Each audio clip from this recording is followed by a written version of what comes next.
Israel, please go ahead.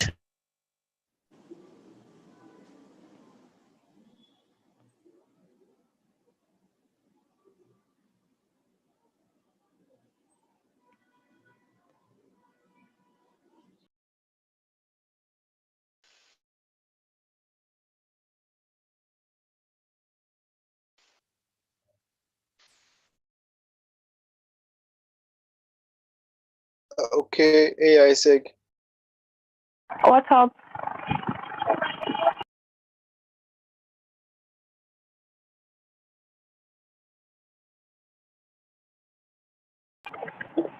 Israel, are you saying something? I can not Okay, hear so my name is your voice. Adeomi. And okay, so okay, can you hear me now? I said my day one was superb. Yes. I learned a lot. Although I was having network jam and all that, so I didn't really catch everything, but I had a lot of experience and I learned a lot. It was really, it was more than I expected, and I have high expectations for today. And I hope our facilitators will surprise us today like yesterday. Amazing. Definitely, we have a lot in store for you for day two. From the keynote speakers to the breakout sessions, I can definitely assure you it's going to be an amazing experience. Anyone else wants to share their experience from day one?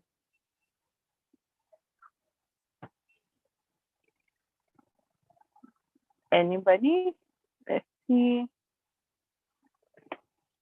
Well, okay. Konyi Tochira, you can unmute and speak.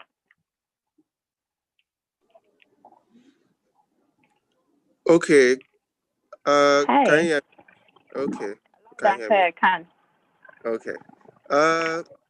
The class I attended yesterday was really eye-opening. I was able to understand very basic things, and the speaker was more than willing to even give us examples of websites that we can get more information. So that was amazing.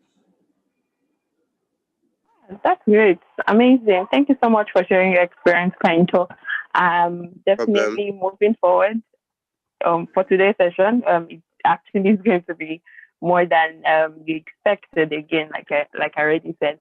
So quickly we'll be moving straight into our keynote speaker, and we have Miss Lade Tawak. And quickly, Miss Lade Tawak is a writer, she's a speaker, an experienced and service designer using research, strategy, and facilitation skills to help businesses better understand people and problems so they can create useful and usable products and services, as well as delightful experience.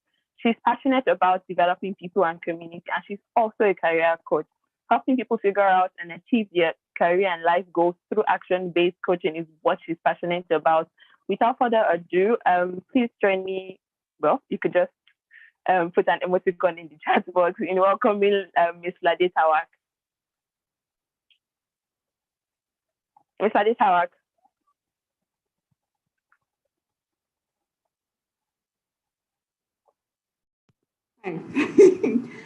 Good afternoon. Good afternoon, everyone. Good afternoon. Thank you for having me here today. Let me just pull up my screen and share my screen. I'm talking about the skills that you need to start a career in tech. I'm trying to share my screen, so that might take some time while I figure that out.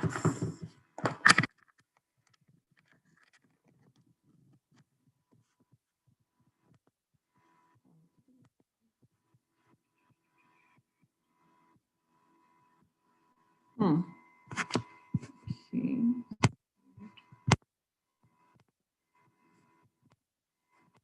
So I'm more used to using Meet. So every time I have to use Zoom all over the place.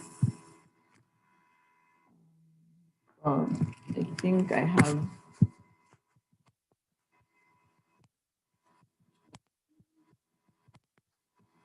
So just let me know if you can see it. Yes, I can see your screen now. Okay, this is the wrong screen. Where I supposed to start from. Okay, cool. So let us begin. The skills that you need to start a career in tech. But first, why should you listen to me talk about this? My name is Ladi Tawak. I am an expert and service designer. Like my introduction has already been done. I'm also a career coach and all these things and all these things. I came into tech from a psychology background. So I studied psychology at the University of Lagos. My plan was to go and do a PhD in psychology after uni. And at the same time, I was interested in working in tech. So in my head, how I saw that happening was I would go and do a PhD in psychology and then become like a therapist at some, like an in-house therapist or organizational psychologist at some large tech company. But at the same time, I was also doing like HTML and CSS courses, just trying all kinds of things out. And then when I was in my final year, I stumbled into design and, well, not my final year. I stumbled into design earlier than my final year, but I got my opportunity to actually get a job in the space right before my final year started. And that's basically like my journey into tech. So question, and this is a question for y'all to answer in the chat maybe. What does it mean when you say, oh, you work in tech? What does it mean? What do you think it means when you say somebody works in tech?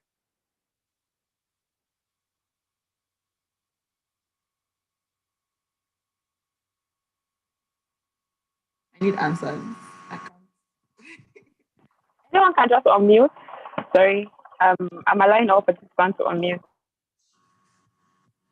So you can type in chat so that like people are not talking over each other. I actually prefer that way. To type your thoughts in the chat. I have the chat open so I can see what people think. We can move to the next part until I get answers. What do you think it means to work in tech? I'm not shy about calling names, so I'll start calling people's names. And I can say everybody's name.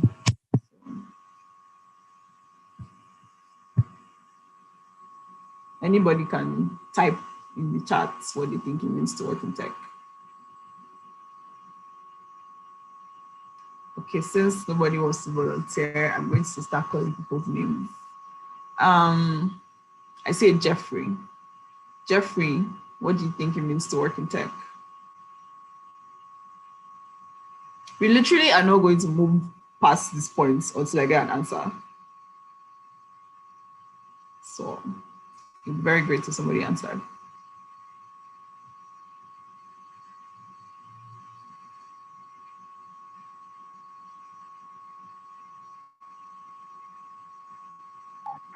Can I go ahead?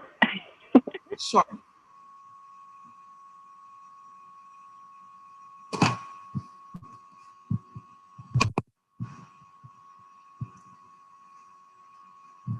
Hello. This is that you guys hear me. Can you guys still hear me? My network bad. And you guys can't hear me anymore.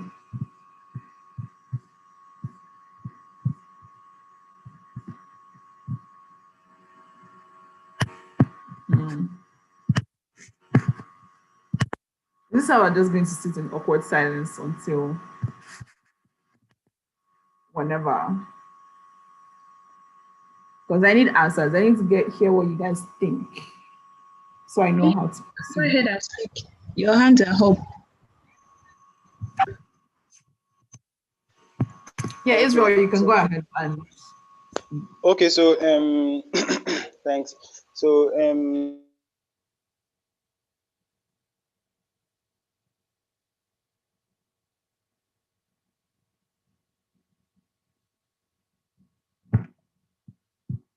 for me, working in tech or in designing computer networks, developing softwares, websites, apps, stuff like that. All right. So a couple of people have put in the chat that anyone in the ICT sector, Olua says involves computer networking, coding, and building websites. Jeffrey says working in tech can mean a lot of things. Basically working in an ICT field. Cool. So, oops, this is weird. When someone says they're a lawyer at Shell, right? What do you think? What industry do you think they work in? You can also type in chat or but so if someone says, I'm a lawyer at Shell, what industry do you think they work in? I just need one answer. Just one person, and we can continue.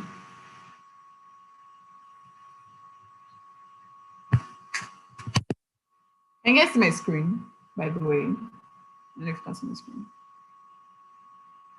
Yes, ma'am. Okay. Right. So if someone says they work at Shell, they're a lawyer at Shell, what industry do you think they work in? Anybody? There's really no wrong answer.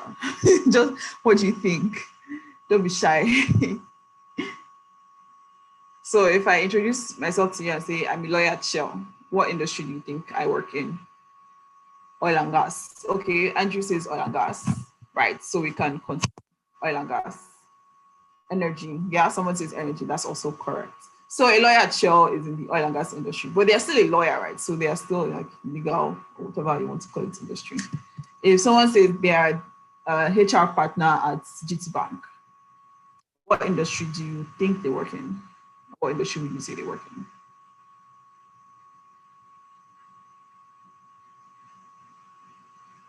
in? HR. Okay. Anybody else? Finance industry. Okay. Right. So I have banking, yeah, banking and finance. So tech, what does it mean to work in tech? Because a lot of the answers everybody was giving was around like building websites, coding, etc.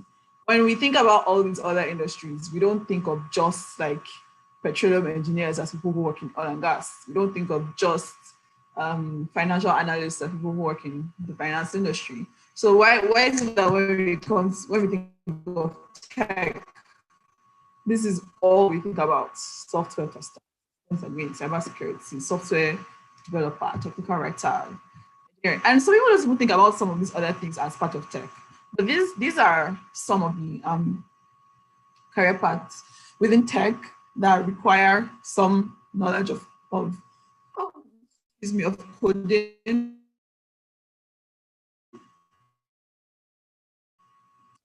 So to be a software developer, you have to learn how to code. It's not the same way a software developer will code, but still some type of coding is involved. There's so many more non-coding careers that exist in tech. And here you have some examples. You have quality assurance, you have digital marketing, you have product marketing manager, you have legal, you have comms, you have operations, you have customer support, HR, UX, design, business development, writing, PR. There's so many things you can do in tech that don't necessarily involve learning how to code. My personal agenda is to let everybody believe that they don't need to know how to code. I mean, try once, don't like it, leave it and find something else that you want to do. I used Code Academy to learn how to code. I hated it, it's gone. I wasn't like bad at it or anything. I just was like, no, this doesn't vibe. We can't just sit down and be press the computer every day and be typing and then be trying to figure out why something does not appear the way it should appear. And then it's because there's one comma where there should not be a comma, there's a full stop somewhere. Like this doesn't work for me. And then I was like, I'm not interested in doing this. And like continue to look for other things to do. Right. So the first thing, like if there's only one thing you remember from this whole thing, is that you don't need to learn how to code to work in a career in tech. You need to be curious, especially if you want to work with like, whether you want to work with a startup, whether you want to work with an established company, you have to be curious. You have to be able to ask questions about things. You have to be open to experiences, which is why I say, even though my agenda is everybody doesn't need to learn how to code, I also encourage you to learn how to code. Like, try it out and see. Be open to new experiences. The story of how I got my first job as a UX researcher, I wasn't interested. Like, I wasn't like, I was going to be a UX researcher and this is what I'm going to do in my life or whatever. When I was on my final year, an opportunity came up and I was like, if I take this opportunity now, like, what's the worst that can happen? It doesn't, I knew that I could balance it with school. It was a full-time job. It wasn't an internship or something that I could do 20 hours a week. It was a full-time job. I knew myself and I knew that I could balance it with school. It will not be an issue for me because I've been working like since my first year of lab. Even before then, before I moved. So I knew I could balance, and I was like, worst case scenario, I do this for a year, I go and face my psychology work.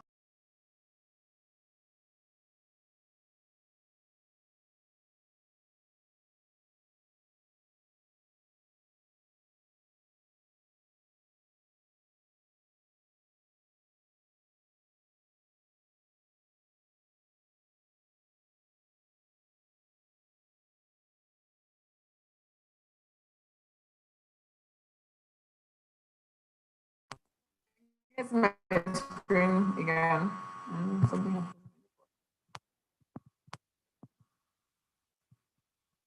Just comments in the chat. My screen again.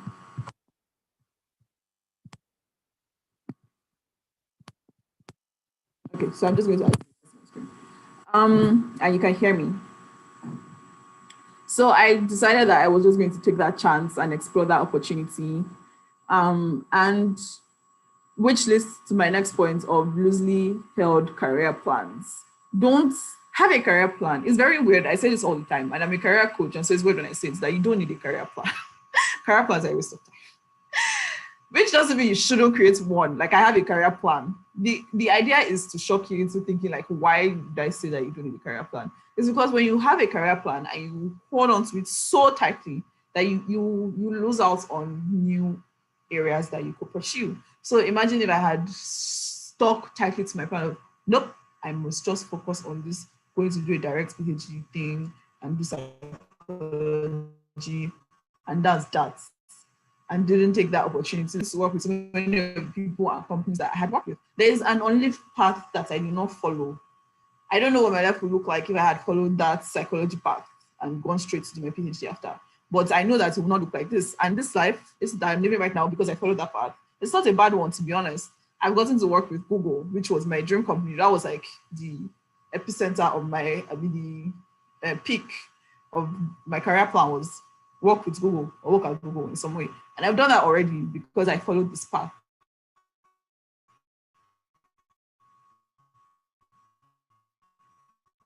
So if you create it, because whatever plan that you create now is only based on whatever information you have about yourself and the world at the moment. And I promise you that that information is very, very limited compared to what exists in the world. So why would you tie yourself to something that you have created now based on your limited information? So have loosely held career plans, be proactive. Don't just wait for people to, me, I was very lucky that my first job, somebody literally handed it to me. I didn't go and look for it, right? But that doesn't happen all the time. Since then, I've had to be proactive in my journey and give talks, write, share things, and be willing to learn. So all of these things tie into each other. Openness to experiences, being proactive, taking opportunities that come your way. Always, my own perspective to life is, if the risk of following this opportunity is very low, if I don't have much to lose by following this opportunity, then I will. So me taking that job in my final year, I didn't have anything to lose. I had almost nothing to lose. The only thing was, it's like, if I hated this, to be 1 year doing a job that I hate, but I will move on from that. And thankfully, I didn't hate it, and it worked. Experiment and try new things. Learn about no-code tools. The world is moving in such a way that, like, there are tools every day being released that help you do a lot of things without necessarily learning how to code.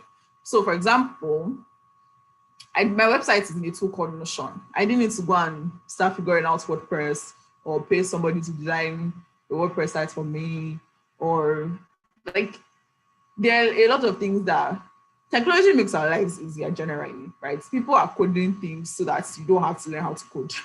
And that's the best thing. So I don't need to learn how to write JavaScript or whatever to create a website.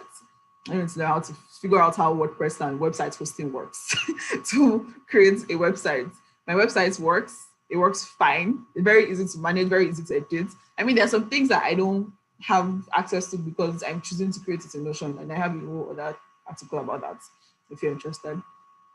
But learning about no-code tools like Zapier, like Notion, it helps you because then to other people you're like this whiz, but you're like, it's literally this simple tool.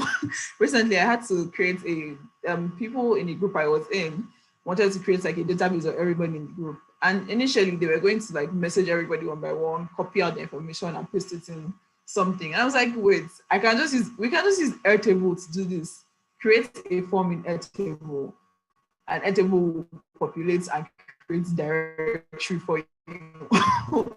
Right? So knowing all these things, it allows you to be more valuable to people. And those are and by learning these things, you can show, like, you can make things processes. People want people that make processes and it's easier for them. So when you're learning local tools, you're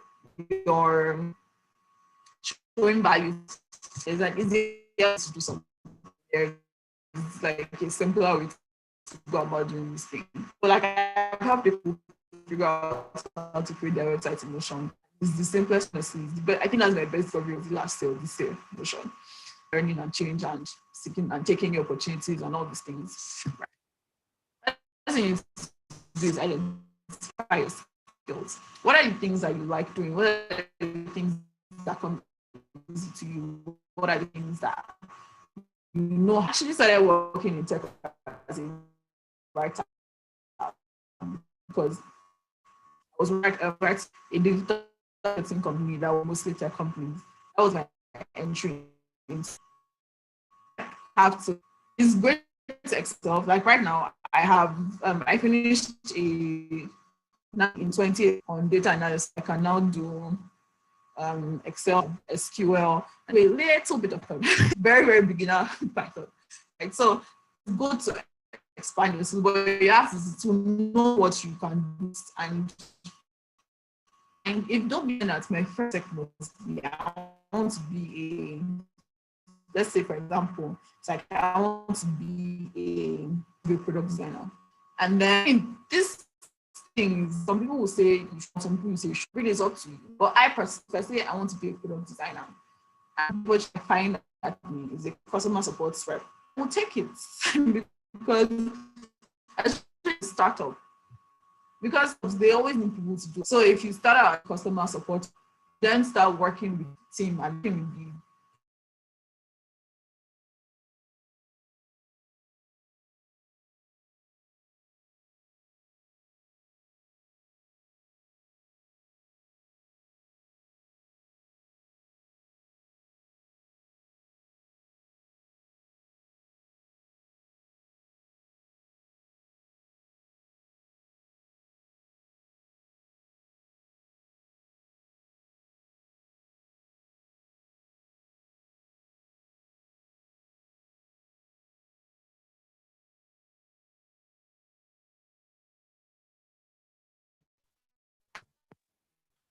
Hi again.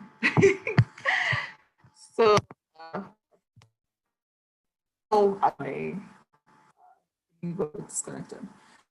But the idea is take whatever opportunities you find and you can use that to expand yourself within a team. So I know lots of people who started out at companies as like maybe an assistant, a customer service representative, then grew into like a product designer. It's just about being proactive. Don't say no support me. I'm not going to do anything else. If you think about, oh, you're getting more complaints relating to a feature, you can initially speak with people say, oh, these are some of the getting.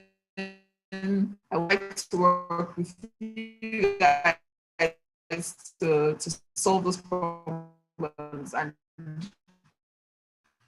volunteer on teams, your service to other people, which you really want.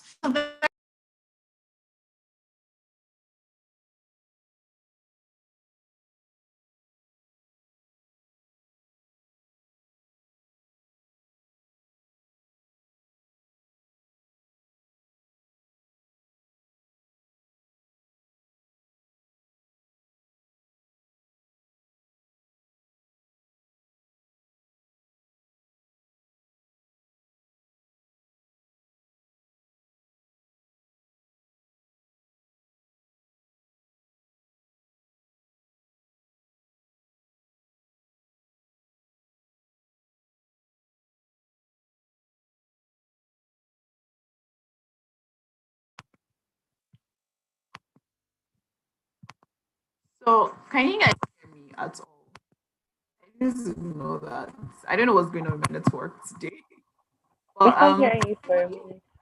sorry. We stopped hearing you for a while.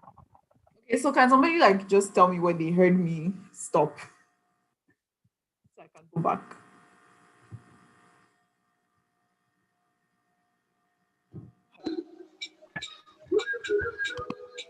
Considering the steps, I heard identify your skills, things you like doing.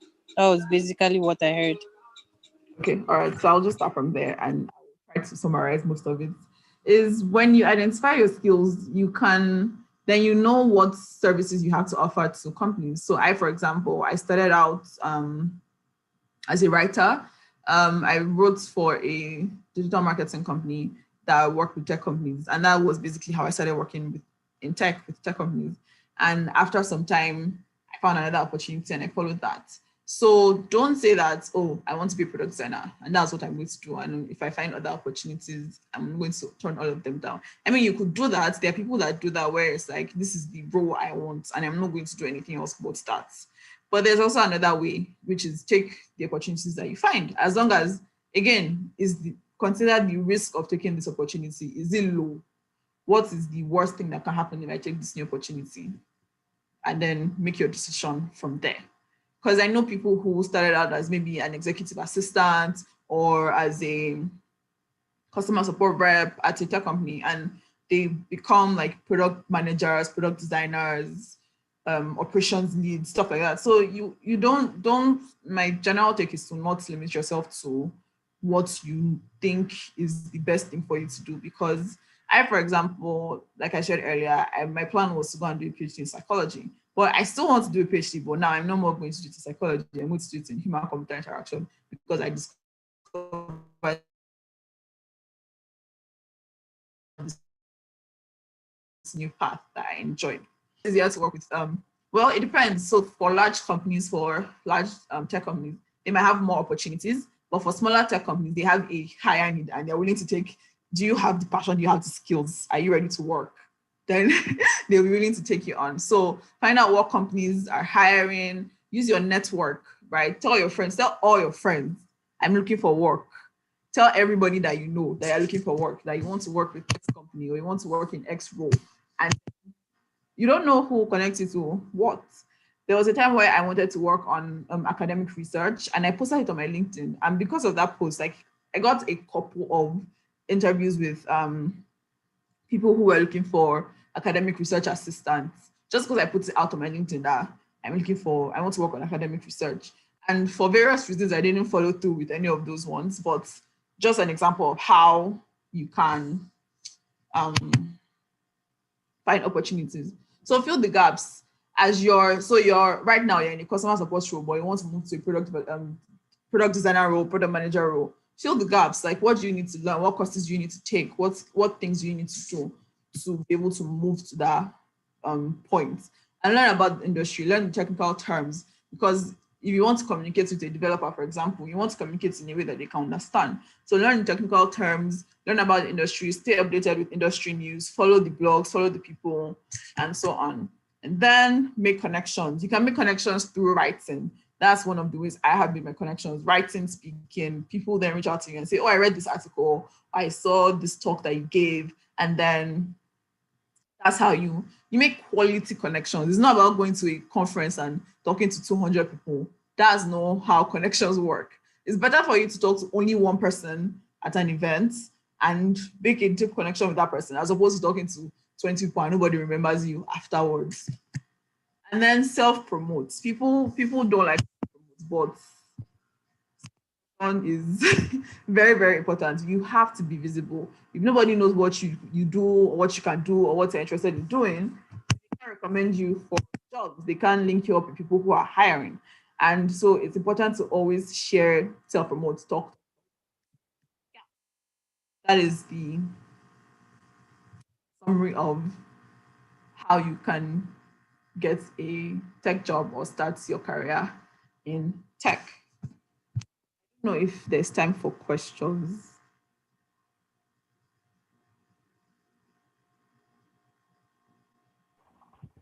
Okay. Thank you so much for that space, Mr. Day.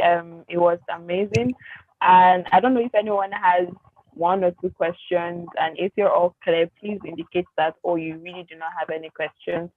In the next 2 minutes, so we can quickly move to our different breakout rooms.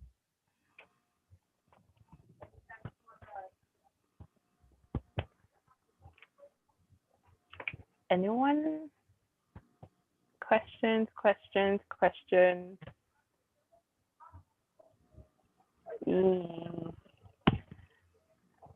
Okay, I think there's one. Oh, amazing. Not amazing, but network didn't let us hear. Well, I think I got most part of it. Actually, I learned about how you could actually be curious about different things and being open to ideas. I also got the part where you spoke about you should not have, in as much as you should have a concrete career path. You should have a career path, but you shouldn't have it set in stone. So you'll be open to other opportunities, as long as you really do not have nothing much to lose. Also got the part where she spoke about, yes, you what's it called? As much as you want to connect to millions of people, you really have to stick to that one thing or that one person that you could have a deep connection with. So I think that's the major part of it. And also Mimi is talking about how she learned about practicing and taking opportunities. And Esther has a question. So Esther, you could unmute and ask your question while we move quickly to the breakout rooms. Esther.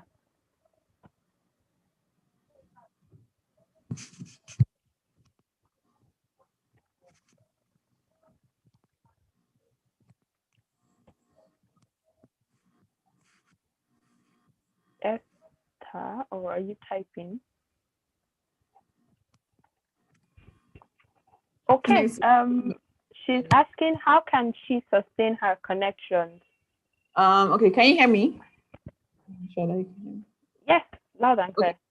All right. So to sustain connections, it's just about, so for example, if I make a connection at a conference, sometimes there might not be anything to work on immediately, right? Or there might not be anything that we can collaborate on immediately. But what I will do is, if I find an article or a video or something, I would say, oh, I watched this video or I read this article and I remember our conversation and I think it will be of interest to you, right? That's one way to go about it. So it always depends on like there's no, all situations are different. So you can't have like a one size fits all way of doing things. So you need to just think about, for this particular person in this particular context, what is the best way to maintain this connection? It's not wise to just be sending somebody messages every time when there's nothing valuable to talk about. So it's like, hello, hi, and then the conversation has ended. You're not building a connection that way. You're not sustaining the connection. You're just annoying the person. So think about like, oh, sometimes it's like even you going out of your way to look for videos or articles that are related to whatever thing that they have mentioned that they are interested in, right? Because that's how you do with your friends, right? Even if you may not be 100% interested in things that your friends are interested in, you still like try and learn about it so that you can have conversations about it with them. I don't care about football, for example, but my friend is like a ridiculous football fan, like ridiculous levels of finance for football. I know some, I can ask them, I don't even need to know about them. It's like, okay, so how did your team do? How are you feeling about, I know that your team played a match last week. How do you feel, right? So just like thinking about things that show that you care about the other person as a person and not just as a source of something, right? Yeah. Amazing. Thank you so much for your response, Lade. For I having me. really hope that answered your question, Esther. It was, or it is, a pleasure learning from you. I know I learned one or two things, and I look forward to actually learning more from you and listening to your other sessions when you speak at other events. So thank you very much for your time, Lade. And now we'll be moving to the breakout room. From breakout rooms, then we'll be coming back for more general sessions with our partner Study Free, who has amazing opportunities for you, and also Tosin Jurote, specifically for women in tech or ladies in tech or interested in tech. So thank you very much, everyone. Please go to your breakout rooms. The links are already in the WhatsApp group and already in your emails if you're not on the WhatsApp group. Thank you very much.